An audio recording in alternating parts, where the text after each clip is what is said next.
போன வாரம் வரைக்கும் தேவனுடைய சித்தத்தை மீறி நிறைய காரியங்கள், தேவனை விட்டு ரொம்ப கேப் எனக்கே ஃபீல் ஆச்சு. நம்ம ஒரே ஓடி ஓடி ஓடி இதை தான் பண்ணுறோம். மீட்டிங் போனப்போ சந்தோஷம், ஏன்னா மீட்டிங் போகிறப்போ ஃபுல்லாக தேவ சமூகம் தான், ஆராதனை தான், அவரை துதிக்கிறது தான். ஆமாம், இங்கே வந்துட்டோம்னா காலையில் ஆராதனை, சாயங்காலம் அதுக்கு பிறகு ஃபுல்லாக ஆமாம் கடைக்கு வீட்டுக்கு தேவையான இந்த கடைக்கெல்லாம் போய் அது நம்மளுடைய கடமை. அதெல்லாம் செய்யும்போதே முடிஞ்சிடும். யாராவது ஃபோன் போட்டுட்டா முடிஞ்சிடும். அது ஊழியம், அதுவும் கடமை, எல்லாமே கடமை தான். சரிங்களா? அப்போது அண்ணன்னு பார்த்தா மத்தியானம் ஆயிரும். அப்புறம் சாப்பிட்டுட்டு அண்ணன்னு பார்த்தா கொஞ்சம் நேரம் எடிட்டிங்கு, இதிலே போயிடுது. அவர் முடிவு எடுத்தேன், எடிட்டிங் பண்ணுறதே கட் பண்ணணும்னு நினச்சேன். வீடியோ எடிட்டிங், அந்த எடிட்டிங் எல்லாத்தையும் ஸ்டாப் பண்ணணும். ஏன்னா இது எனக்கு சோறுபடாது. இது நான் என்னென்னா சுவிசேஷம் பரவணுமே, மக்கள் எங்கேயாவது எதையாவது கேட்டு இந்த சத்தியத்தை கேட்டு உள்ளே வந்துடணுமே அப்படின்னு நினச்சேன். முன்னாடி ஆரம்பத்தில் இதெல்லாம் கேட்டு வியூவர்ஸ் கூடணும், ஆஃபரிங் நிறைய வரணும், நம்ம ஊழியம் பெருகணும், நிறைய மக்கள் நமக்கு விசுவாச மக்கள் வரணும் தான் முதல்ல தொடங்கினது. போக போக போக போக போக பார்த்தா இந்த சத்தியத்தை ஒரு பூரா மோசமான சத்தியத்தை ஜனங்கள் கேட்டுட்ருக்குறாங்க. இந்த சத்தியத்தை எப்படியாவது பரப்பிடணும் அப்படின்னு தான் ஒரு வீடியோ 1.5 மணி நேரம் வீடியோ அதை எடிட் பண்ணி அதில் ஒரு நிமிஷம் ஒரு பாயிண்ட் எடுக்கிறது எவ்வளோ கஷ்டம் தெரியுமா? ஆமாம், 1.5 மணி நேரம் உட்காந்து கேட்டால் முடியுமா? யோசிச்சு பாருங்கள். கொஞ்சமாக ஓட விட்டு கொஞ்சமாக எடுத்து நல்ல பாயிண்ட் எடுத்து ரீல்ஸில் போடுறது. இதை கேட்டால் தொடும் மக்கள் இருதயம், ஆண்டவரை பற்றி புரிஞ்சுப்பாங்க, அறிஞ்சிப்பாங்கன்ட்டு. அப்படி நேரம் ஒதுக்கி நேரம் அது நம்மளுடைய பெரிய பாரமாக ஆயிடுது. அந்த ஊழியம் ஏதோ ஆண்டவர் கிருபையில் போஸ்டர் எல்லாம் ஆனந்தியக்கிட்ட ஒதுக்கி கொடுத்ததுனால கொஞ்சம் ரிலீஸ் போஸ்டர்லேருந்து. ஆனால் வீடியோ எடிட்டிங் நான் தான் பண்ணி ஆகணும். 1-2 கிட்டத்தட்ட 3-4 வீடியோ எடிட்டிங், கத்தர் அறிவோம், இதெல்லாம் பண்ண வேண்டியிருக்கா. நேரம் அதுக்கே சரியாயிடும். ஆண்டவரோட நேரம் செலவு பண்ணுறதுல எனக்கு நேரமே கிடைக்கல. எனக்கே ஃபீல் ஆச்சு, ஒரு கேப் ஆச்சு, விசுவாசம் டவுன் ஆச்சு, வியாதி வந்துச்சு, பொருளாதாரத்தில் நஷ்டம், எல்லாம் இழந்தேன். கிருபையில் தானே இருக்கிறோம், எதையாவது முயற்சி செஞ்சு பெறக்கூடாத, கிருபையில் தானே இருக்கிறோம் அப்படின்னா கிருபையில் தான் இருக்கிறோன்னு சொல்லிக்கிட்டு இருக்கிறோம். கிருபையில் இல்லை. எது கிருபையில் இருக்குது? தேவனோடு இருக்கிறது தான் கிருபையில் இருக்கிறது. தேவனுக்கும் நமக்கு ரொம்ப கேப்பு. அவரை செல்ல ஆன் பண்ணோம்னா ரீல்ஸு நிறைய, அப்படியே கொஞ்ச நேரம் பார்த்துட்டு இருந்தால் 1/2 மணி நேரம் 1 மணி நேரம். ஐயோ பச்சை ஸ்தோத்திராண்டவரே இதுலேருந்து மட்டும் என்னை விடுதலை ஆகுங்க. எனக்கு நேர்ந்ததை நான் சொல்கிறேன்.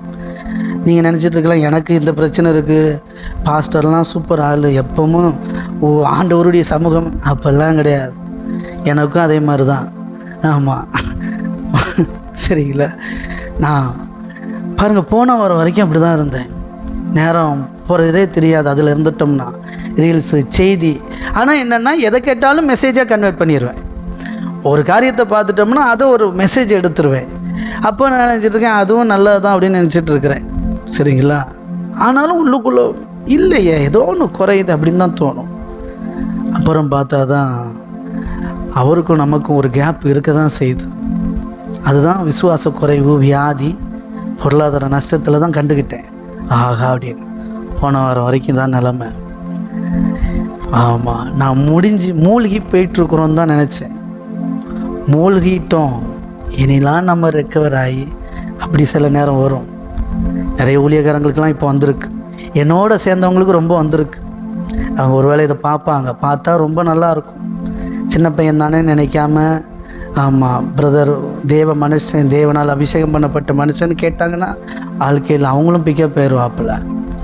அவங்களுக்கு தோணி இருக்கலாம், கரெக்டு எனக்கு தோணிச்சு, பிரதருக்கு இது தோணி இருக்குது, சூப்பர் கரெக்டு, அப்போ ஒத்து போகுது, 2 சாட்சி வந்துட்டு இதை நம்ம ஸ்ட்ராங்காக பிடிச்சிக்கணும்னு அவங்க வளர்கிறதுக்கு வாய்ப்பு இருக்கும்.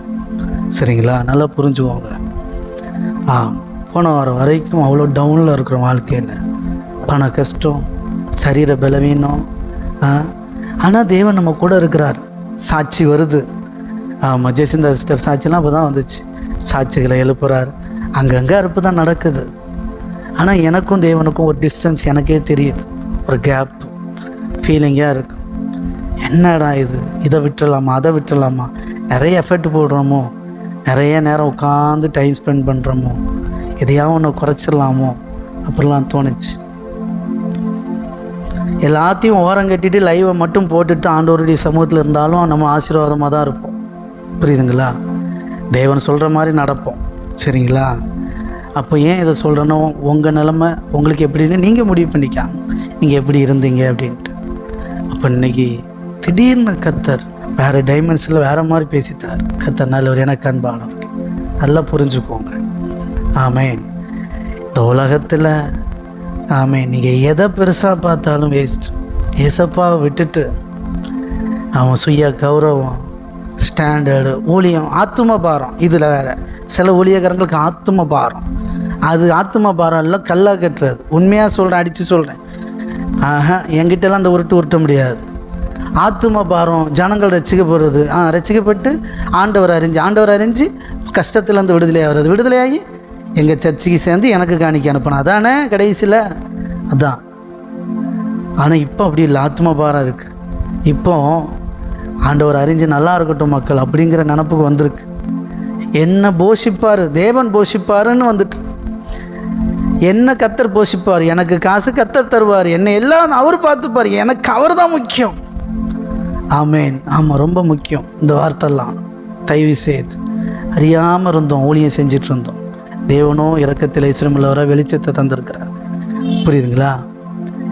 உங்கள் ப்ரேயர் ரிக்வெஸ்ட் இருக்கும் இல்லையா, தயவு செய்து ஓரம் கட்டிடுங்க.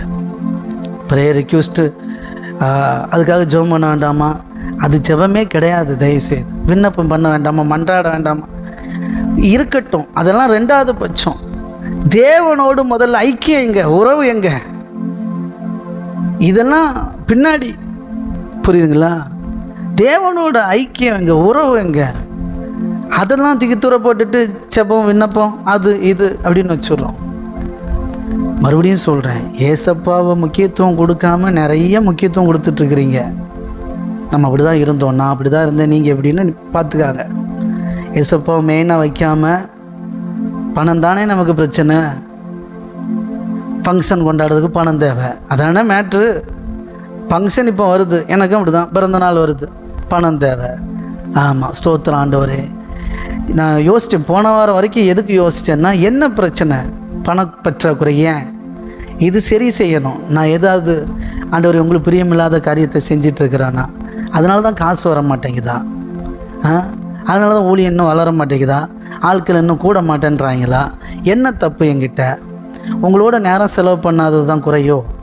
அதை சரி பண்ணால் காசு வந்துடுமா எனக்கு?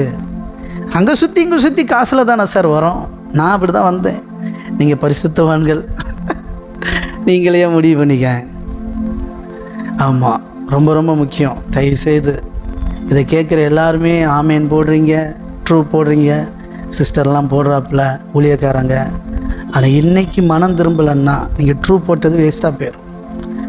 இன்றைக்கி ஆமேன் போட்டவங்க மனம் திரும்பலைன்னா வேஸ்ட்டாக போயிடும். தயவுசெய்து இந்த பிரசங்கத்தை நானும் பண்ணிட்டேன், நானும் மறந்துட்டேன், நானும் பின்மாற்றம் ஆகிட்டேன்.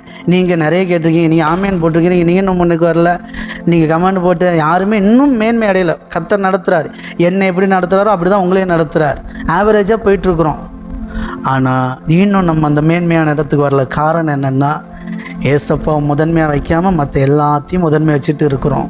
இன்றைக்கி தூக்கித்துற போட்டுருங்க. இன்றே ரச்சனை நாள், நாட்கள் பொல்லாதவைகளாக இருக்கிறபடினால் காலத்தை பிரயோஜனப்படுத்தி கொள்ளுங்கள். எனக்கு இந்த சத்தியத்தை காலையிலே கர்த்தர் ஓப்பன் பண்ணிட்டார். என்னை பூரா மனசு எப்படி ஓப்பன் பண்ணார்னா, சண்டே சர்வீஸில் ஆவியானவர் பலமாக நிரப்புனார் இல்லையா, அங்கே தான் ஓப்பன் ஆச்சு. சண்டே சர்வீஸில் ஆவியானவர் வல்லமையாக நிரப்புனார் பாருங்கள். எனக்கு நல்லா தெரிஞ்சுது. நான் சொன்னேன் இல்லையா, என்ன நிரப்புறார் எனக்கு தெரியுது, நான் ஃபீல் பண்ணுறேன். ஆவியானவர் என்ன நிரப்புறதை நான் ஃபீல் பண்ணேன். எங்கிட்டேருந்து நிறைய வெளியேறுது, உங்கள்கிட்டேருந்து நிறைய வெளியேறுது. கண்டிப்பாக ஒரு பெரிய மாற்றம் இருக்கும் சொன்னேன் இல்லையா, அங்கே நடந்துச்சு. ஏன்னா மாம்சம் பலவீனம் உள்ளது, ஆவியோ உற்சாகம் உள்ளது. மாம்சத்திலேயே வச்சுட்டு இருந்தோம் இல்லையா, ஆவியானவர் நிரப்ப நிரப்ப நிரப்ப நிறைய காரியங்கள் ஓப்பன் ஆகுது. எனக்கு அன்பானவர்களே, தயவுசெய்து இன்றைக்கி உங்கள் ப்ரேயர் ரெக்வெஸ்ட், ஃபஸ்ட்டு ப்ரேயர் ரெக்வெஸ்ட்டாக இருக்கட்டும், ஏகப்பட்ட ப்ரேயர் ரெக்வெஸ்ட் ஓரங்கிட்டு, ஏசப்பாவை தவிர நீங்கள் எதை பெருசாக வச்சுருக்கிறீங்களோ அதை தூக்கி தூர போடுங்க.